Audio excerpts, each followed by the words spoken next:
ವಿದೇಶಿ ಮಾಧ್ಯಮಗಳಿಗೆ ಮಾತಿನ ಚಾಟಿ ಬೀಸಿದ ಭದ್ರತಾ ಸಲಹೆಗಾರ. ಆಪರೇಷನ್ ಸಿಂಧೂರ್ ವೇಳೆ ಭಾರತಕ್ಕಾದ ಹಾನಿ ತೋರಿಸಿ ಎಂದ ಅಜಿತ್ ಧೋವಲ್. ಐಐಟಿ ಮದ್ರಾಸ್ನಲ್ಲಿ ನ್ಯೂಯಾರ್ಕ್ ಟೈಮ್ಸ್ ವಿರುದ್ಧ ಗುಡುಗಿದ ಸ್ಪೈ ಮಾಸ್ಟರ್. ಪಾಕಿಸ್ತಾನದ ವಿರುದ್ಧ ಭಾರತ ನಡೆಸಿದ ಆಪರೇಷನ್ ಸಿಂಧೂರ್ ಸಮಯದಲ್ಲಿ ಭಾರತಕ್ಕೆ ಯಾವುದೇ ಹಾನಿಯಾಗಿಲ್ಲ ಎಂದು ರಾಷ್ಟ್ರೀಯ ಭದ್ರತೆಯ ಸಲಹೆಗಾರ ಅಜಿತ್ ಧೋವಲ್ ಅವರು ಹೇಳಿದ್ದಾರೆ.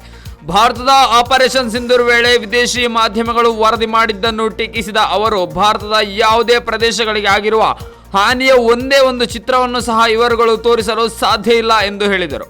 ಈ ಸಂಪೂರ್ಣ ಕಾರ್ಯಾಚರಣೆ 23 ನಿಮಿಷಗಳ ಕಾಲ ನಡೆಯಿತು. ಭಾರತಕ್ಕೆ ಯಾವುದೇ ಹಾನಿಯಾಗಿರುವ ಚಿತ್ರವನ್ನು ನನಗೆ ತೋರಿಸಿ, ಒಂದು ಗಾಜು ಕೂಡ ಒಡೆದಿಲ್ಲ. ನಿರ್ದಿಷ್ಟವಾಗಿ ನ್ಯೂಯಾರ್ಕ್ ಟೈಮ್ಸ್ ಅನ್ನು ಹೆಸರಿಸಿದ ಅವರು, ವಿದೇಶಿ ಮಾಧ್ಯಮಗಳು ಹಲವು ವಿಷಯಗಳನ್ನು ಹೇಳಿವೆ. ಕೆಲವು ಆಯ್ದ ಚಿತ್ರಗಳನ್ನು ಆಧರಿಸಿ ಪಾಕಿಸ್ತಾನದ 13 ವಾಯುನೆಲೆಗಳ ಬಗ್ಗೆ ಹಲವು ವಿಷಯಗಳನ್ನು ಹೇಳಿವೆ.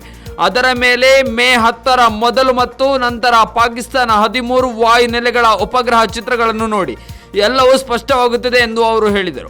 ಐಐಟಿ ಮದ್ರಾಸ್ನ 62ನೇ ಘಟಿಕೋತ್ಸವದಲ್ಲಿ ಮಾತನಾಡಿದ ಧೋವಲ್, ಆಪರೇಷನ್ ಸಿಂಧೂರ್ ಸಮಯದಲ್ಲಿ ವ್ಯಾಪಕವಾಗಿ ಬಳಸಲಾದ ಭಾರತದ ಸ್ಥಳೀಯ ತಂತ್ರಜ್ಞಾನದ ಪರಾಕ್ರಮವನ್ನು ಶ್ಲಾಘಿಸಿದರು. ಅಲ್ಲಿ ಎಷ್ಟೊಂದು ಸ್ಥಳೀಯ ಸಾಮಗ್ರಿಗಳಿದ್ದವು ಎಂಬುದರ ಬಗ್ಗೆ ನಮಗೆ ನಿಜಕ್ಕೂ ಹೆಮ್ಮೆ ಇದೆ. ಬ್ರಹ್ಮೋಸ್ನಿಂದ ರಾಡಾರ್ಗಳವರೆಗೆ ನಾವು ಸಂಪೂರ್ಣವಾಗಿ ಭಾರತೀಯ ಯುದ್ಧ ಸಾಮಗ್ರಿಗಳನ್ನು ಬಳಸಿದ್ದೇವೆ.